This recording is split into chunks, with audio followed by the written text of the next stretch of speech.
خدا کی قسم اس عزاداری میں ایک چیز اور ہے جس کی بڑی عظمت ہے، بڑی تاریخی حیثیت ہے، بڑی معنویت ہے، اور وہ کیا ہے؟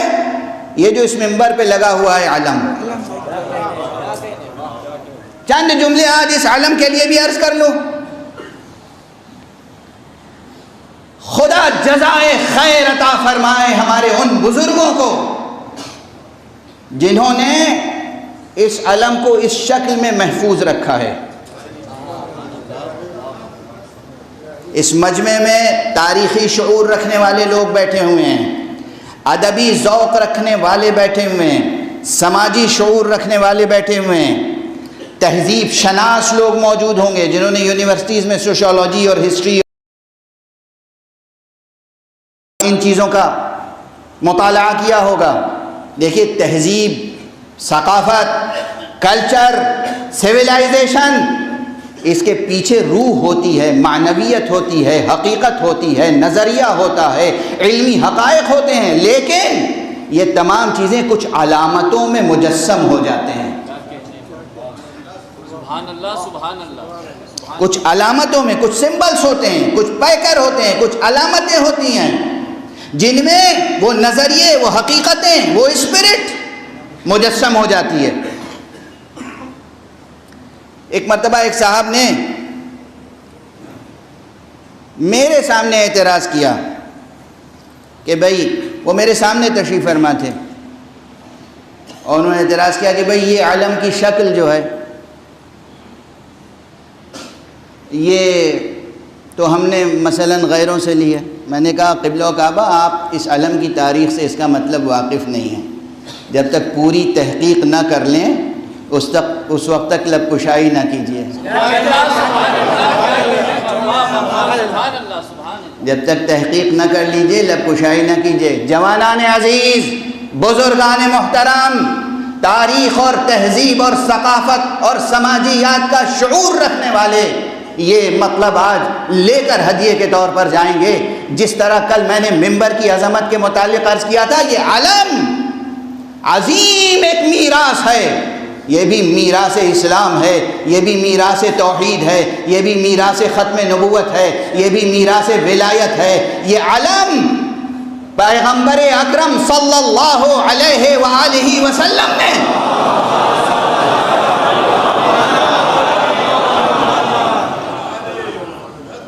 سجایا تھا سب سے پہلی بار۔ حوالوں کے ساتھ گفتگو کروں گا۔ اگر آپ کوئی سیمینار منعقد کریں تو ریسرچ پیپر پڑھوں گا۔ اس وقت کی محدودیت ہے تو جو باتیں عرض کر رہا ہوں بھروسہ کر کے قبول کرتے ہوئے چلے جائیں، اور جہاں سوال پیدا ہو سوال ضرور کیجیے گا، حوالہ چاہیے ہو حوالہ ضرور دریافت کر لیجیے گا۔ اس علم کی عظیم تاریخ ہے، اور خاص طور سے اس کی یہ شکل۔ دنیا میں آج کتنی کنٹریز ہیں؟ میں تو نیو یارک بھی گیا ہوں، تو میں نے یونائٹڈ نیشنز کی بلڈنگ میں بھی جا کر ایک خاص ضرورت سے اس کی لائبریری میں کچھ دیر بیٹھ کے اسٹڈی کی تھی ایک خاص کیس کی، اور وہاں دیکھا کہ بلڈنگ کے سامنے کتنے پرچم لہرا رہے ہیں۔ ہر پرچم کیا ہوتا ہے؟ ایک اس میں ایک پرچم نصب کرنے کے لیے ایک علم کی چھڑ ہوتی ہے گویا عام زبان میں، اور ایک اس میں پھرہرا ہوتا ہے۔ بہت عام زبان میں عرض کر رہا ہوں، وہ پھرہرا وہ ہوتا ہے جو ہوا کے رخ پر مڑ جاتا ہے۔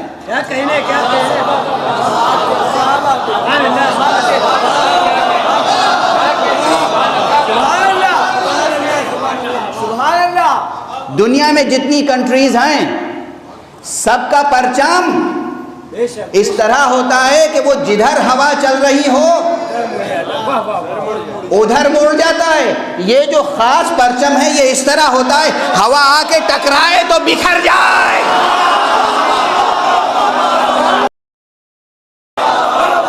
یہ تنہا علم ہے جو ہوا کے رخ کو موڑتا ہے، خود ہوا کے رخ پر نہیں مڑتا۔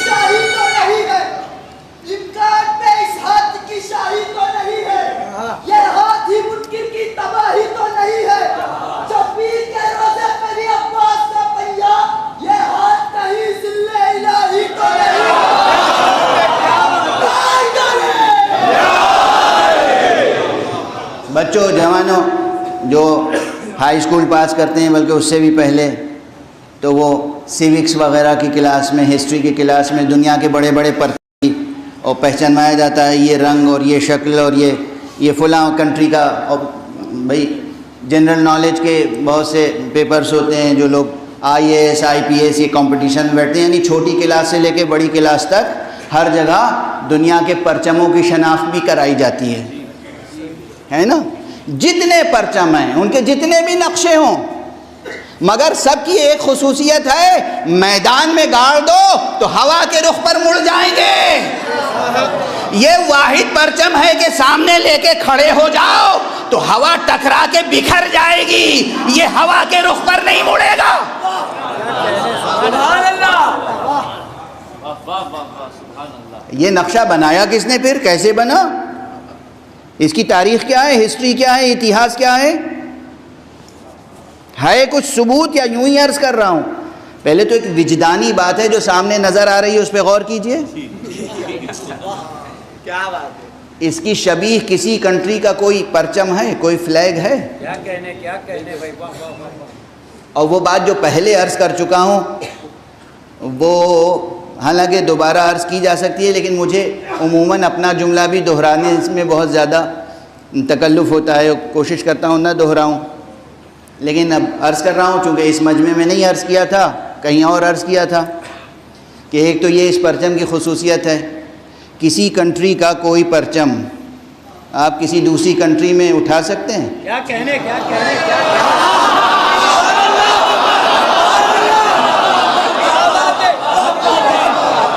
سبحان اللہ، واہ ماشاء اللہ. بھائی ہندوستان اور بنگلہ دیش میں بہت دوستی ہے، اب وہ مسلم کنٹری ہے اور یہ غیر مسلم کنٹری سمجھی جاتی ہے، مگر آپ بنگلہ دیش کا پرچم اپنے ملک میں اور اپنے ملک کا پرچم بنگلہ دیش میں اپنے گھر پہ لگا سکتے ہیں آزادی سے. دونوں ملکوں میں دوستی ہے، مگر وہ فوراً آ جائیں گے. یہ کیا تماشا ہے؟ آپ کیا وہ بنگلہ دیش والے پوچھیں گے بھارت سے آپ کا کیا تعلق ہے، بھارت والے پوچھیں گے بنگلہ دیش سے آپ کا کیا تعلق ہے، یا آپ نے اپنے گھر پہ کس لیے پرچم لگا رکھا ہے؟ کسی بھی ملک کا پرچم بغیر اجازت، بغیر سیاسی ضرورت کے، بغیر قانونی جواز کے کوئی نہیں اٹھا سکتا. خدا کی قسم یہ ولایت حسین ہے، پوری دنیا میں جہاں چاہو علم حسینی بلند کر لو. یہ علم، اس کی ایک تاریخ ہے، ایک معنویت ہے، یہ ہماری ایک عظیم اسلامی روحانی معنوی ثقافتی میراث کی عظیم علامت ہے. اور خدا کا شکر ہے، مجھے ناز ہے آپ پر، عزاداروں پر. میں نے وہ منظر دیکھے ہیں کہ بم بلاسٹ ہوا، علم اٹھانے والے ریشہ ریشہ ہو کر بکھر گئے، مگر علم کو زمین بوس نہیں ہونے دیا. میں نے اپنی آنکھوں سے دیکھا ہے، میں نے دیکھا ہے، مشاہدہ کیا ہے. اور چونکہ وقت تیزی سے گزر رہا ہے اس لیے مجبور ہوں کہ بیان کو سمیٹ لوں، لیکن ایک حوالہ ضروری ہے. بھئی واقعاً یہ جستجو ہوتی ہے کہ یہ کون سی شکل ہے علم کی. دنیا میں ہر پرچم ایک پھریرا لگا دیا، ایک پھریرے کی چڑھ ہے اور جہاں چاہاں نصب کر دیا. یہ شکل آئی کہاں سے؟ کس نے بنائی یہ شکل؟ کیوں بنائی؟ اس کی ایک وجہ ہے، بالکل سائنٹیفک، ثقافتی، تاریخی، سماجی شعور کے ساتھ سمجھیں. اور میں نے اس کو اپنی آنکھوں سے کتاب میں بھی پڑھا ہے اور میوزیم میں بھی دیکھا ہے، اس لیے عرض کر رہا ہوں پورے کانفیڈنس کے ساتھ، تحقیق کے ساتھ. اس علم کو اس طرح ڈیزائن کیا گیا تھا اس لیے کہ عربستان میں جہاں ریت زیادہ ہوتی تھی اور لوگ گھوڑے یا ناکوں پر سفر کرتے تھے تو کوشش ہوتی تھی، یہ چھوٹا سا نہیں ہوتا تھا، بڑا علم ہوتا تھا، کہ اس طرح یہ علم آگے آگے رہے کہ اگر ریت بھی اڑ کے آئے، تنہا ہوا نہیں، تو وہ ریت بھی جانوروں کی آنکھوں یا چلنے والوں کی آنکھوں میں نہ جائے اور محفوظ رہیں تاکہ سمت سفر بھول نہ جائیں، بھٹک نہ جائیں. سبحان اللہ، سبحان اللہ. نہ ہوا آ کر رخ موڑ سکے، نہ آنکھوں میں گرد، اور اس طرح اس کو ایک بڑا سا علم ہوتا تھا. علم کے لیے عربی زبان میں کئی الفاظ ہیں. علم، لواء، رایت، بند، بیرق اور بہت سے کلمات ہیں، سب عربی زبان میں مستعمل ہیں. لیکن 3 الفاظ ایسے ہیں جو اصیل عربی ہیں. علم، عین سے علم، الف سے علم نہیں. علم اور رعیت اور لواء. اب وقت ہوتا میرے پاس تو ان تینوں کلمات کی تاریخ عرض کرتا اور حدیث سے شواہد پیش کرتا، لیکن ان تینوں کلمات میں سب حدیث میں آئے ہیں، لیکن ایک کلمہ خاص طور پر، اور وہ ہے رعیت. رعیت حضور صلی اللہ علیہ وآلہ وسلم نے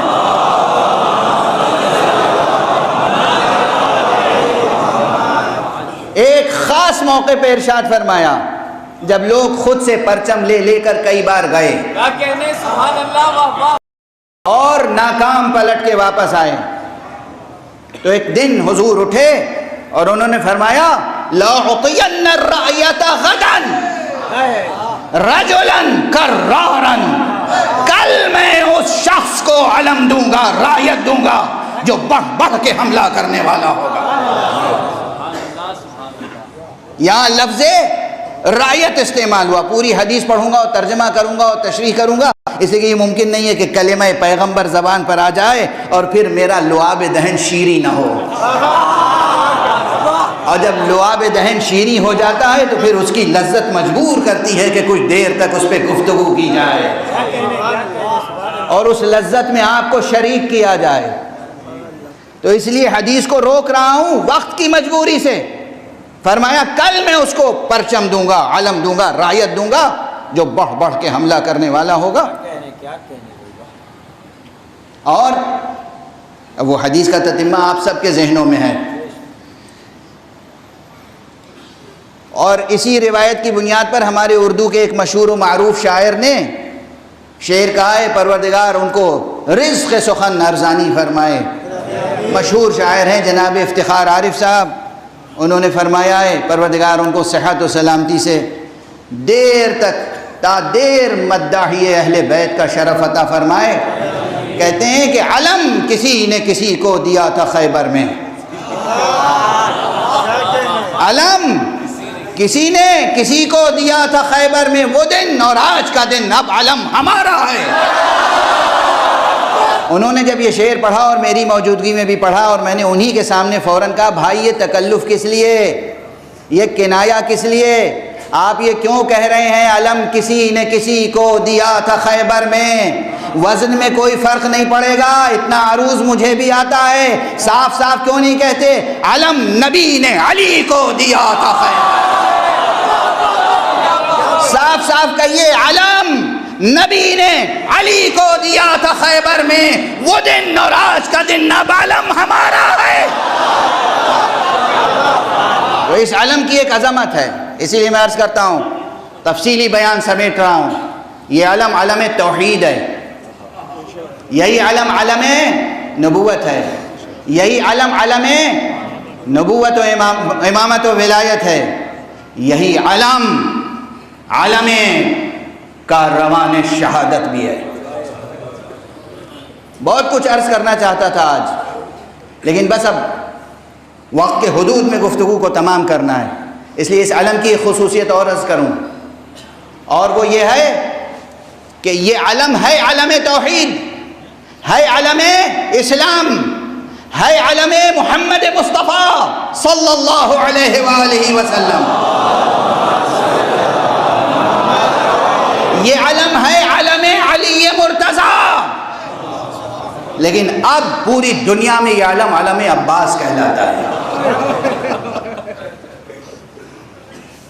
اور اس کی ایک وجہ ہے، اس کی بھی وجہ ہے، بیان کر چکا ہوں. جن حضرات نے نہ سنا ہوگا میرا جملہ ان کے لیے دہرا رہا ہوں.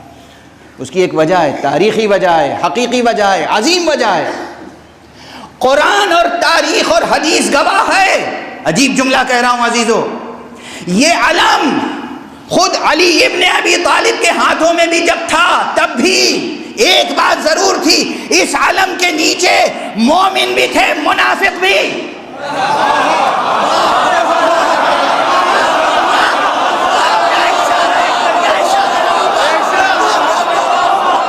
تاریخ گواہ ہے، مومن بھی تھے، مسلم بھی تھے، منافق بھی تھے۔ پیغمبر کے دور میں بھی، علی ابن ابی طالب کے دور میں صفین میں کیا ہوا؟ علی کے علم کے نیچے سے خوارج نکلے یا نہیں؟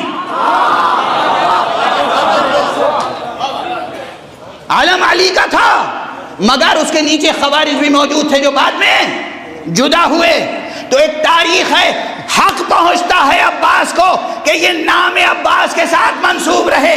جب یہ علم عباس کے ہاتھ میں آیا ہے، اس پرچم کے نیچے وہ خالص مجمع آیا ہے۔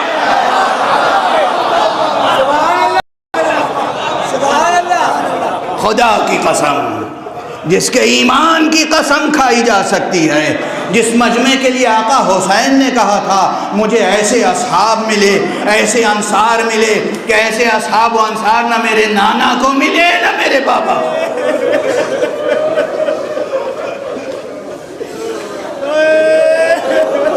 اجرکم علی اللہ۔ گفتگو ختم ہو گئی، آج کی گفتگو تمام کی میں نے۔ آپ سمجھے، حقیقت علم بھی ایک عظمت اور عظیم تاریخ رکھتی ہے، اور اس علم کا انتساب بھی، کیوں ہم علم عباس کہتے ہیں؟ ہے علم توحید، ہم کہتے ہیں علم عباس۔ ہے علم نبوت، ہم کہتے ہیں علم عباس۔ ہے علم امامت، ہم کہتے ہیں علم عباس۔ اس کی ایک وجہ ہے، ایک حقیقت ہے، ایک زندہ تاریخی حقیقت ہے۔ بس یہ علم عباس کے ہاتھ میں کب آیا پہلی مرتبہ؟ روز عاشور تو آقا نے دیا ہی تھا، حضرت عباس کے ہاتھ میں تو اسی وقت علم آ گیا تھا جب مدینے سے رخ کیا تھا آپ نے مکے کی طرف۔